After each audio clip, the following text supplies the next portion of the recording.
नमस्ते दोस्तों, जय गुरुदेव। मैं आशा करती हूँ कि आप सब बहुत अच्छे होंगे और बहुत अच्छा कर रहे होंगे अपनी अपनी लाइफ में। काश मैं ये बात खुद के लिए भी कह पाती कि मैं बहुत अच्छी हूँ, लेकिन ये सच नहीं है। कारण वजह बहुत बड़ी है, क्योंकि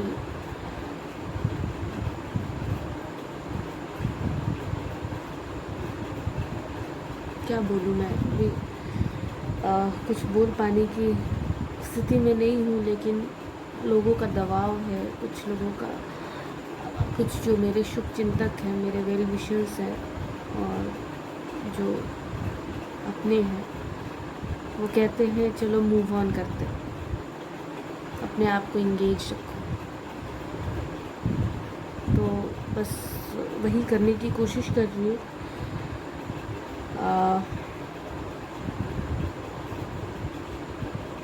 पिछले दिनों जो कुछ भी हुआ वो एक बहुत बड़ा हादसा था, मेरे लिए, मेरे परिवार के लिए। और ये ऐसी घटना है और ये ऐसा ब्रूटल सिचुएशन है कि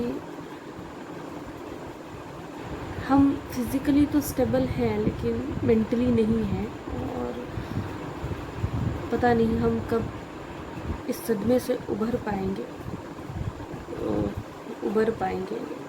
सॉरी, मैं थोड़ा फंबल कर रही हूँ।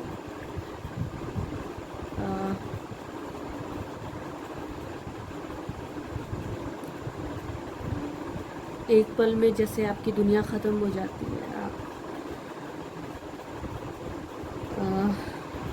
आपकी ज़िंदगी का एक कोलाज का एक बहुत बड़ा फ्रेम खाली हो जाता है और आप सोचते रहते हो कि ये कैसे हो गया और क्यों हो गया और मेरे साथ ही क्यों हो गया। लेकिन सब ऊपर वाले के हाथ में है। जैसा कि आपको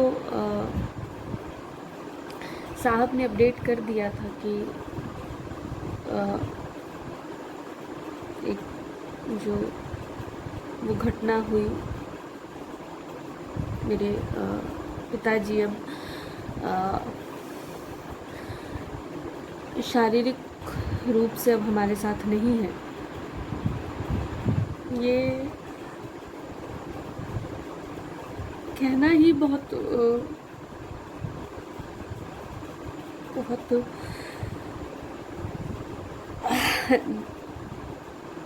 बहुत दर्दनाक है, बहुत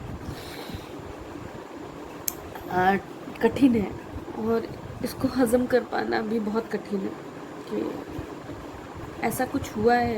अभी ऐसा लगता है कि मैंने कोई सपना देखा है, और जब आप इस चीज़ से, इस इल्यूज़न से, इस भ्रम से निकलते हो, तो रियलिटी चेक जब आपकी होती है तो आपको लगता है वो सपना आपके सामने नाच नाच कर अपना अर्थ बता रहा है कि नहीं, ये सत्य है। तो हाँ, ये सत्य है, ये ब्रूटल ट्रूथ है, कड़वा सच है, जिसको हम लोगों को घूट घूट करके पीना होगा। और खैर, तो दोस्तों हुआ कुछ यूँ था कि बस हमारी ज़िंदगी में समझो सुनामी ही आई। आप हमारे ब्लॉग्स देख रहे होंगे, हम बैक टू बैक ट्रैवल कर रहे थे। जैसे ही सफ़र से वापस आए, मुझे लगता है 2 से 3 दिन ही हुए होंगे हमें घर आए हुए, लखनऊ आए हुए। पटना से कुछ लोग आए थे जिनसे मिलने मैं और साहब गए थे, ये भी आपने ब्लॉग में देखा हो। हम वापसी कर रहे थे और रास्ते में मेरी सिस्टर का कॉल आता है कि अवंतिका का, जिससे आप मिल चुके हैं हमारे प्रीवियस ब्लॉग में, उसका कॉल आता है। मैं खुश हो जाती हूँ। मुझे लगता है कि ये शायद आज मैंने जो जय गुरुदेव का वीडियो डाला है, तो वो मुझे फीडबैक देने के लिए कॉल कर रही होगी, या पापा का फीडबैक देने के लिए कॉल कर रही होगी। क्योंकि जब हम मथुरा गए थे और हम ये व्लॉग शूट कर रहे थे, मथुरा सीरीज़ जब हम शूट कर रहे थे, तो सबसे पहला ख्याल आया था मेरे पापा का, क्योंकि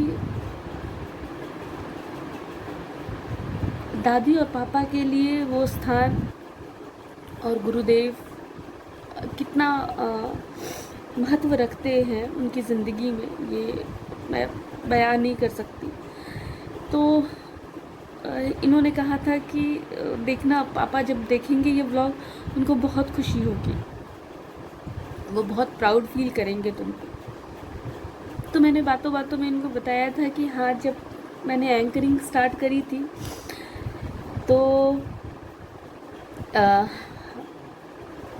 मैंने प्लानिंग करी थी कि मैं एक डॉक्यूमेंट्री बनाऊंगी मथुरा आश्रम और जय गुरुदेव के ऊपर और उस संस्थान के ऊपर। हमारी पूरी तैयारी हो गई थी, राइटिंग ऑलमोस्ट प्रोसेस में, राइटिंग प्रोसेस भी ऑलमोस्ट हो चुकी थी। सिनेमेटोग्राफर और बहुत सारे जो टीम के लोग थे, सब अपना बैग एंड बैगेज लेके तैयार थे, लेकिन कुछ चीज़ें ऐसी हो गई जो वो चीज़ नहीं हो पाई, वो हमने परस्यू नहीं किया, तो वो चीज़ रह गई थी। लेकिन जब मैंने अपने चैनल पे व्लॉगिंग शुरू करी, तो ये था कि ये मैं करूँगी। और हाँ, मुझे पता है मैं विस्तार से नहीं कर पाई जितना भी टाइम था, क्योंकि हमारे पास बहुत कम टाइम था। हम शायद कुछ घंटे रुके होंगे, हार्डली हम 2-2.5 घंटे रुके, और फिर हमें वापसी करनी थी, क्योंकि यहाँ भी कुछ ज़रूरी चीज़ें थी जो आगे उसको मुकम्मल करना था। तो उस शाम को मुझे याद है कि जब हम वापसी कर रहे थे, सुमन सर और अखिलेश्वर सर से मिलके जब हम वापस आ रहे थे, तो रास्ते में अवंतिका का कॉल आया। तो मैंने पिक किया। मुझे लगा कि शायद सामने से एक बहुत वाइब्रेंट और बहुत एक अच्छा मैसेज मुझे वो देगी, या पापा का फीडबैक देगी कि हाँ, पापा ने ये वीडियो देखा है और उनको बहुत अच्छा लगा है और वो बहुत खुश है। पापा का मैसेज दिया उसने, लेकिन ये नहीं था, ये मैसेज नहीं था। उसने दिया कि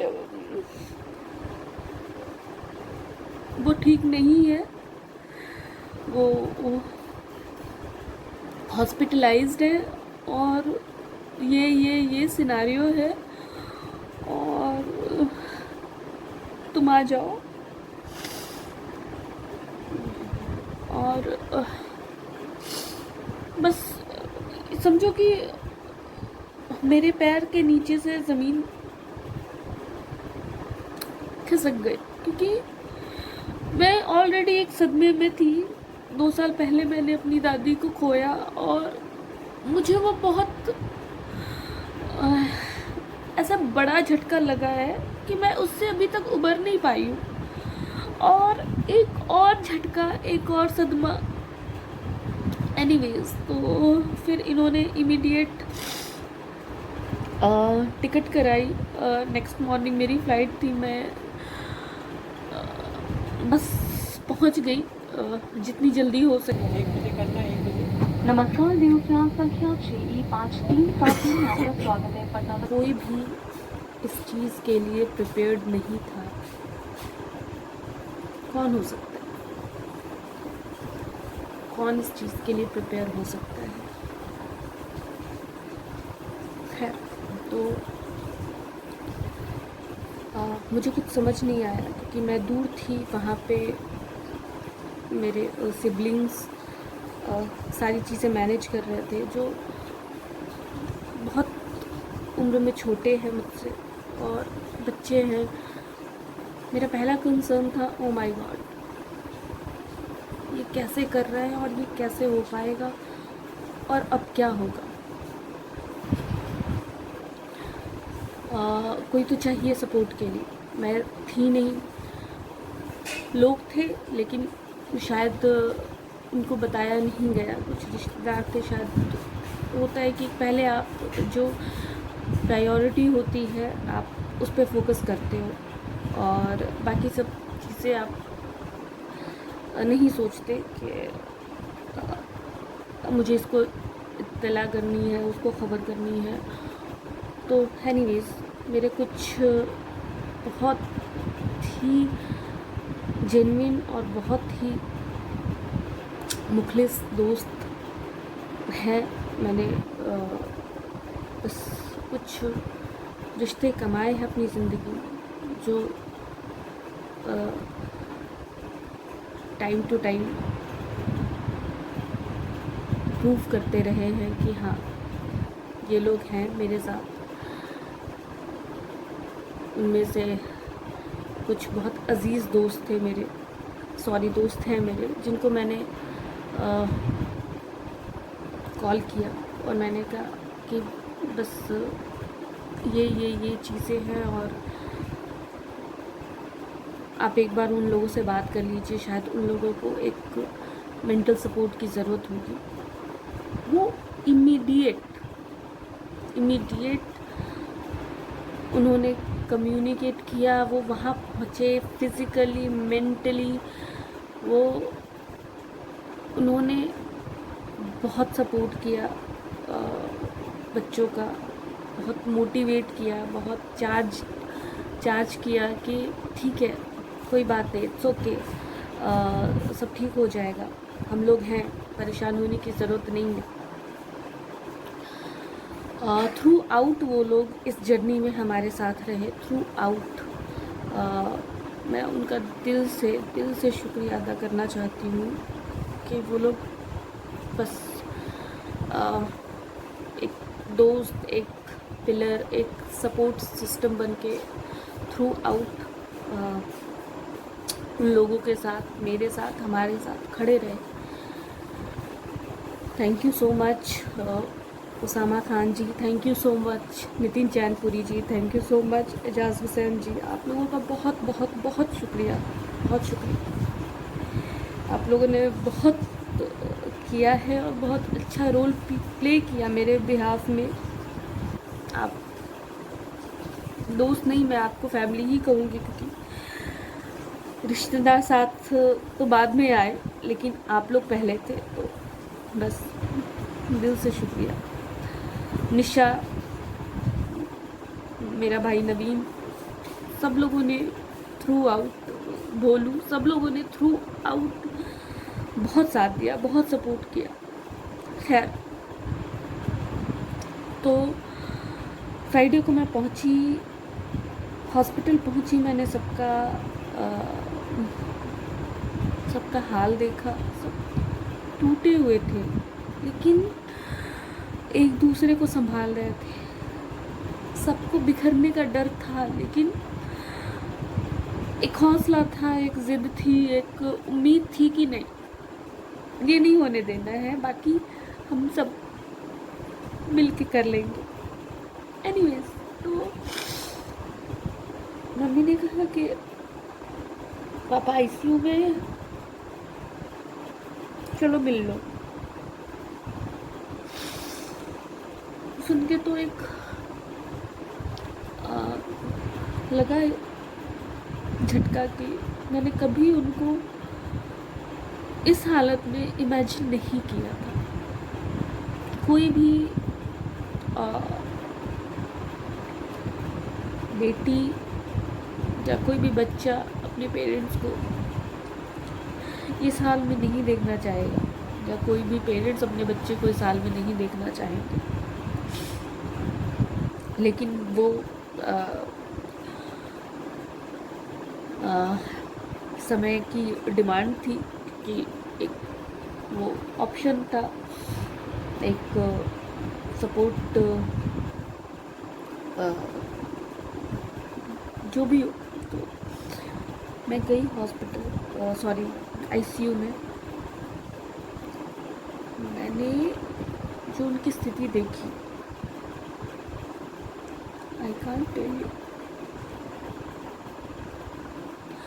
लोग बोलते हैं कि तुम बहुत स्ट्रॉन्ग हो, तुम में बहुत स्ट्रेंथ है, लेकिन मैं टूट गई थी। मैं बहुत प्रैक्टिकल बात करती हूँ, बहुत चीज़ों को जितना हो सके एक सब्सटेंशियल वे में मैं हैंडल करने की कोशिश करती हूँ। लेकिन वो जो मोमेंट था, मैं बता नहीं सकती कि उनको मुझसे नहीं समझ में आ रहा था कि मुझे समझ नहीं आ रहा था कि मैं क्या रिएक्ट करूं, क्या लोगों को हिम्मत दिखाऊं, हिम्मत दिलाऊं। मैं तो खुद ही बिखर गई थी। फिर भी मुझे तो हिम्मत रखनी थी, क्योंकि आपको मरहम बनना है, आपको एक सहानुभूति देनी है, आपको मोटिवेट करना है। जो आपसे छोटे हैं उनको, जो आपसे बड़े हैं उनको। तो ठीक है, बस सब भगवान पे और डॉक्टर्स पे छोड़ दिया हम लोगों ने। हम बहुत रश में थे। मेरा भाई जो पापा के साथ परछाई की तरह लगा हुआ था, बहुत किया है उसने, बहुत सेवा करी है उसने। पापा थ्रू आउट बहुत सेवा करी है। उसका हाल भी मैं देख रही थी कि वो मेंटली और फिज़िकली, इमोशनली वो कितना कमज़ोर और असहाय फील कर रहा है, क्योंकि पापा और उसका रिश्ता हम सब के बीच की बात है कि एक फ्रेंडशिप भी थी, एक गाइडेंस भी थी, एक मेंटोर, एक फादर, बहुत समावेश था एक रिश्ते में, अलग अलग रिश्तों का। तो उन लोगों को स्ट्रॉन्ग करना था, उन लोगों को मोटिवेट करना था, उन लोगों को चार्ज करना था, उन लोगों को इमोशनली सपोर्ट करना था। एनीवेज, फ्राइडे बीत गया। फ्राइडे बस हम ये प्रे कर रहे थे, भगवान कुछ कर दो, कुछ चमत्कार दो। सैटरडे को मैं पहले आ गई थी और साहब एक दिन बाद आए। सैटरडे को आए, सैटरडे को शाम को मैं उनको पिक करने गई। फिर वो आए हॉस्पिटल, पापा से उनकी मुलाकात हुई। पापा आईसीयू में ही थे, ऑक्सीजन लगी हुई थी। बस शायद यहाँ से महसूस किया होगा, सेंसेस तो कुछ थी नहीं, लेकिन शायद माइंड एक्टिव होगा, वो सुन पा रहे होंगे, समझ पा रहे होंगे, वो टच, वो स्पर्श महसूस कर पा रहे होंगे। इन्होंने पापा के पैरों को हाथ लगाया, वो एक इनडायरेक्टली कम्युनिकेशन एक्सचेंज हो गया कि ठीक है, शायद इनका वो था कि हाँ मैं आ गया हूँ, उनका भी तक आप आ गए। एक घंटे के अंदर अंदर बस मैं, मेरा भाई और साहब हम दूसरे डॉक्टर के पास गए थे एक सेकंड ओपिनियन लेने कि अब क्या किया जाए, ये चीज़ें हैं, ये सिनेरियो है। हम शायद आगे की तैयारी कर रहे थे, हम शायद वेंटिलेटर की तैयारी कर रहे थे, हम शायद अचानक कॉल आता है हॉस्पिटल से और हम बस पागलों की तरह गाड़ी भगाए जा रहे हैं। मेरा भाई ड्राइव कर रहा था, वो इस कंडीशन में नहीं था, लेकिन वो पागलों की तरह गाड़ी भगा रहा है और जल्दी बस कंसर्न था कि जल्दी हॉस्पिटल पहुँचे। जैसे ही हम हॉस्पिटल पहुँचते हैं,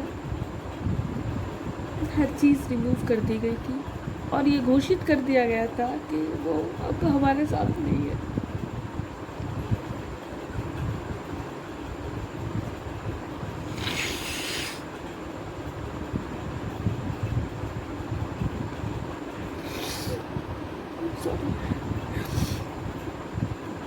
वो हमारे साथ नहीं है।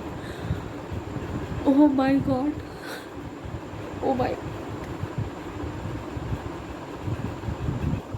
सब टूट गए, बिखर गए। कोई एक्सेप्ट नहीं कर पा रहा था। इवन मैं ये एक्सपेक्ट नहीं कर पा रही थी कि ये चीज़ भी हुई है। नहीं, ये झूठी बात है, ये एक बुरा सपना है, ये नाइटमेयर है, ये सच नहीं हो सकता। अभी नहीं, अभी तो बहुत बहुत लड़ाई बाकी है, बहुत कुछ करना है। लेकिन ये सच था। मैं देख रही थी बच्चे, मेरी मदर, सब पागलों की तरह चीख रहे हैं। वो क्या बताऊँ, वो फेज़ ही ऐसा था, वो टाइम ही ऐसा था कि ये चीज़ कोई नहीं हज़म कर सकता है, इस खबर को नहीं हज़म कर सकता। बस मुझे तो सारी चीज़ें एक तरफ, मुझे तो इमोशनल होने का भी टाइम नहीं मिला, क्योंकि रोने का टाइम नहीं था। टाइम था सबको संभालने का, सबको स्टेबल करने का, सबको ये यकीन दिलाने का कि कोई बात नहीं, हो गया। लेकिन अब आगे क्या? आगे तो सब हमको करना है, हम लोगों को करना है, मिलके करना है। तो बस उसके लिए एक मेंटली और फिज़िकली प्रिपेयर होना था, सबको प्रिपेयर होना था, क्योंकि किसी अकेले का काम नहीं था। थोड़ा टाइम लगा, सब ना चाहते हुए भी थोड़ा सा स्टेबल हुए। हम लेके गए, पापा को अपने साथ लेके गए, पूरी चीज़ें हो गई विधि विधान से। नेक्स्ट मॉर्निंग में जो भी कर्मकांड होता है हमारे, वो हर एक चीज़ हो गई। पापा मेरे इतने सोशल थे, इतने लोग कमाए, हम जिस संस्था से जुड़े हुए, उन्होंने ये फील नहीं होने दिया कि हाँ वो नहीं है। हर एक चीज़ यूँ मैनेज हो गई। बस सब लोग खड़े हो गए, कुछ 200-250 लोगों की भीड़ इकट्ठा हो गई। सारी चीज़ें सबने मिलके करा दी। देखते देखते 12 दिन 13 दिन भी गुजर गए, श्राद्ध भी हो गया बहुत अच्छे से, हर चीज़ बहुत अच्छे से, क्योंकि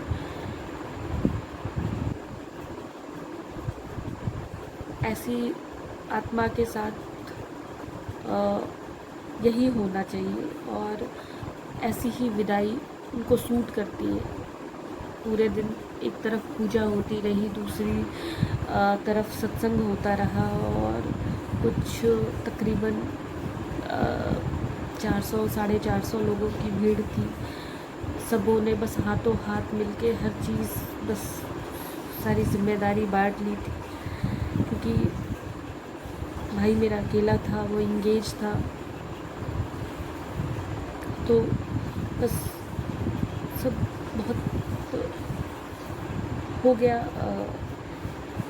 एक व्यवस्थित ढंग से, लेकिन लोगों को टाइम लगा। अभी भी कोई स्टेबल नहीं है, लेकिन सब प्रिटेंड कर रहे हैं कि हाँ हम स्टेबल हैं, क्योंकि ऑप्शन क्या है? ऑप्शन तो कुछ है नहीं, एक्सेप्ट तो करना पड़ेगा। ज़िंदगी का यही तरीका है कि हम कितना भी बुरा दौर हो, कितनी भी बुरी सिचुएशन हो, कितना भी ब्रूटल कंडीशन हो, आपको उस चीज़ को फेस भी करना पड़ता है और उन चीज़ों से आगे भी निकलना पड़ता है। यही सच्चाई है। और हाँ, ये अलग बात है कि ज़िंदगी जीने का तरीका यही है कि आप बढ़ते तो हो आगे, लेकिन पिछली घटनाएं आपका पीछा नहीं छोड़ती। खैर, उसको हम बहुत अच्छे वे में याद रखेंगे। हमारे कोलाज का जो फ्रेम है वो हमें पता है कि वो फिल नहीं हो पाएगा, लेकिन कोई बात नहीं। हम पापा की अच्छी यादें, उनके संस्कार, उनका जो व्यक्तित्व रहा, उनकी जो जर्नी रही, उनकी जो और भी चीज़ें थी, जो इंस्पायरिंग कहानी रही, बस हम उसको, उस फ्रेम को उस चीज़ से भरेंगे। वो एक अब तो हमारे लिए भगवान तुल्य हो गया है, तो बस ऐसे याद रखेंगे। और लोग कहते हैं ना कि समय के साथ सब ठीक हो जाता है। आई विश कि सब ठीक हो जाए, लेकिन मुझे अब ऐसा लगता है कि ठीक होता नहीं है, इंसान आदी हो जाता है, उस चीज़ का आदी हो जाता है जिसको वो एक्सेप्ट कर लेता है हर तौर पे, मेंटली और इमोशनली और फिज़िकली, और चाहे जिस भी रूप में हो। तो हम शायद आदी हो जाए, लेकिन अभी तो बहुत टफ है, और मेरी माँ के लिए बहुत टफ है, क्योंकि उनकी जोड़ी, बहुत लोग ऐसे कहते थे दो हंसों का जोड़ा है। कभी उन दोनों को हम लोगों ने, किसी ने अकेले नहीं देखा, हमेशा साथ में ही बाहर जाना, इकट्ठे बैठना, इकट्ठे, और ज़िंदगी का इतना लंबा टाइम आप किसी के साथ बिताते हो और अचानक से वो शख्स आपकी ज़िंदगी से अब डिसअपियर हो जाता है। अब क्या रह जाता है आपकी ज़िंदगी में? तो आपको कोई लाख बताए कि ठीक है, बच्चे हैं, आपको सब देखना है, उन्होंने अपनी जितनी जिम्मेदारी निभा दी, ठीक है, अब आपको निभानी है, लेकिन बहुत टफ है, बहुत टफ है, बहुत टफ है। हम लव मैरिज में इतनी मोहब्बत नहीं देखते जितनी मोहब्बत मेरे माता पिता में थी। अरेंज मैरिज ही थी उनकी, लेकिन वो मैं पर्सनली लैला मजनू और हीर रांझा या जो फिल्मी कपल्स होते हैं, मैं उनके एग्जाम्पल्स नहीं देती हूँ, मैं उन लोगों के एग्जाम्पल्स देती हूँ जिन्होंने साथ में कितने मौसम देखे, कितना उतार चढ़ाव देखा, कितनी अच्छी यादें बुरी यादें बनाई, कितना बुरा दौर भी देखा, कितना अच्छा दौर देखा, कितना एक दूसरे को संभाला,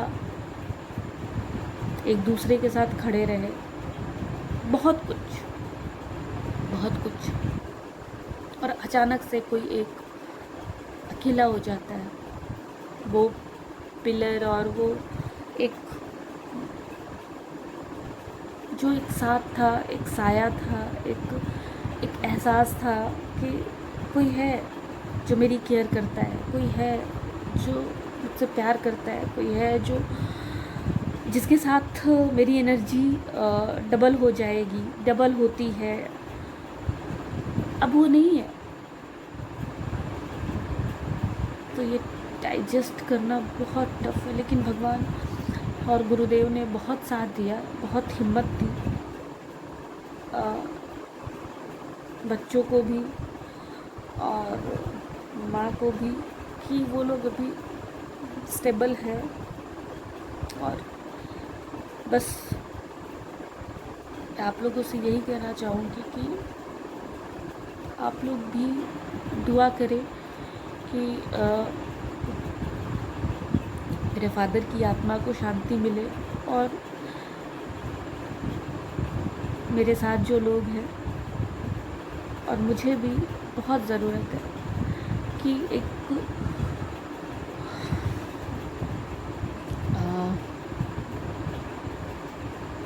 हिम्मत मिले आगे, क्योंकि लड़ाई बहुत बाकी है, बहुत जिम्मेदारियां हैं जो पूरी करनी है, जो जिम्मेदारी वो अधूरी छोड़ के चले गए, अब सबको इकट्ठे मिलके करनी है। तो बस यही चाहती हूँ कि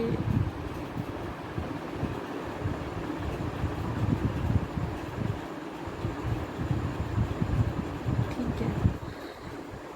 और बहुत लोगों ने कहा कि वीडियो बनाना शुरू कर दो, मूव ऑन कर लो, ज़रूरत है इसकी, कि मैं शायद आज इमोशनल हो पाई हूँ और मैं होना नहीं चाहती वो, लेकिन होता ना कि जब भगवान शिव ने वो विष पी लिया था दुनिया को बचाने के लिए, संसार को बचाने के लिए, जो समुद्र मंथन से जो विष निकला था उसको जब उन्होंने पी लिया तो दुनिया तो बच गई, लेकिन वो जिस चीज़ को झेल गए और जिसका आफ्टर इफ़ेक्ट या साइड इफ़ेक्ट आप देख सकते हैं कि नीलकंठ लोग कहने लगे उनको, वो चीज़ ऐसे विजुअलाइज होती है उनमें कि वो जज्ब हो गई वो चीज़। तो मेरे अंदर भी बहुत कुछ ऐसे जज्ब होता चला जा रहा है, और मुझे ऐसा लगता है कि मैं अपनी पर्सनैलिटी और अपनी चीज़ें अपनी आँखों के सामने ब्लर होता देख रही हूँ। तो मुझे भी बहुत ज़रूरत है अपने आप को भी संभालने की। भगवान मुझे भी हिम्मत दे और मुझे कामयाब करे कि मैं इन चीज़ों से बाहर निकल पाऊँ। तो बस यही है, और देखते हैं दिमाग और शरीर और लोग क्या बहाने देते हैं अपने आप को बहलाने के लिए, अपने आप को फुसलाने के लिए, क्योंकि ये तो सत्य है कि दुनिया में हर चीज़ की वैलिडिटी होती है। हम चाहे वो सामान खरीदें या कुछ भी खरीदें, वैसे ही हमारे हर रिश्ते की भी वैलिडिटी होती है। जो रिश्ता जहाँ पे साथ छोड़ दे तो हमें समझना होगा कि उस रिश्ते की वैलिडिटी वहीं तक थी। ये मैं कह तो रही हूँ और मैंने किया भी है, लेकिन जब कोई ज़िंदगी का हिस्सा आपसे अलग होता है ना, तो फिर इसको समझ पाना और इम्प्लीमेंट कर पाना बहुत मुश्किल होता है। तो मैं देखती हूँ कि मैं कितना इम्प्लीमेंट कर पाती हूँ, कितना अपने आप को यकीन दिला पाती हूँ कि हाँ, इस रिश्ते की वैलिडिटी यहीं तक थी और अब इसके आगे यादें हैं और वो संस्कार है, वो प्यार है, वो एक स्पिरिचुअल और एक इनडायरेक्ट अब कनेक्शन होगा इसके आगे। कोई बात नहीं पापा, अब जिस रूप में भी रहो हमारे साथ बस रहो। आज है रक्षाबंधन और आज के दिन मैं ये वीडियो रिकॉर्ड कर रही हूँ। इसकी एक अहम और ख़ास वजह ये है कि रक्षाबंधन से तो भाई बहन का कनेक्शन है, लेकिन रक्षाबंधन से मेरा और पापा का भी एक कनेक्शन रहा है, क्योंकि उद्देश्य हम सब बहनों से छोटा था, तो ऑब्वियसली बहुत बाद में आया। तो मैं अक्सर हाँ रक्षाबंधन में बहुत उदास हो जाया करती थी। मुझे याद है जब मैं छोटी थी तो मैं देखती थी कि सब अपने भाइयों को राखी बांध रहे हैं। कज़न्स थे, लेकिन एक वो वाली फीलिंग होती है ना कि एक आपका सगा भाई हो जिसको आप राखी बांधे, प्यार करे। तो बस मेरे साथ भी ऐसा था। तो पापा कहते थे उदास मत हो, हम हैं, मुझे राखी बांध दिया करो। तो एक रिचुअल हो गया था हमारा और बहुत सालों तक कज़न्स को तो राखी बांधती थी, लेकिन मैं पापा को भी राखी बांधती थी, क्योंकि उनकी भी कोई सगी बहन नहीं है और उनकी भी कज़न्स हैं, तो वो राखी भेज दिया करती थी। तो वो राखी प्लस मैं अपनी राखी मैं पापा को बांधती थी। तो आज रक्षाबंधन पे मैं उनको बहुत मिस कर रही हूँ। और खैर हमारे यहाँ तो आज रक्षाबंधन नहीं हुआ। इस घटना की वजह से ही कुछ लोग बहुत करीब भी आ गए और सो कॉल्ड फेक लोग जो सिर्फ फॉर्मेलिटी करते हैं, और बहुत लोग फॉर्मेलिटी भी नहीं करते, वो उनको दूर जाना था और फ़िल्टर होके वो दूर चले गए। और कुछ लोग जिनसे कोई रिश्ता नहीं था, लेकिन अब एक बहुत गाढ़ा रिश्ता बन चुका है। उन्हीं लोगों में से एक है आदि। बहुत प्यारा बच्चा है, बहुत डेडिकेटेड बच्चा है, बहुत ऑनेस्ट, बहुत सपोर्टिव। आज इस घटना की वजह से एक और भाई मिला मुझे आदि के रूप में। उद्देश्य को एक और दोस्त मिला, एक और भाई मिला जो थ्रू आउट उद्देश्य के साथ खड़ा रहा है। आदि का भी बहुत बड़ा रोल था और उसने बहुत अच्छे से सारी जिम्मेदारी निभाई। बहुत प्यार उस बच्चे को, बहुत आशीर्वाद। जीते रहो बेटा। बस बहुत आशीर्वाद, बहुत साथ दिया आप लोगों ने।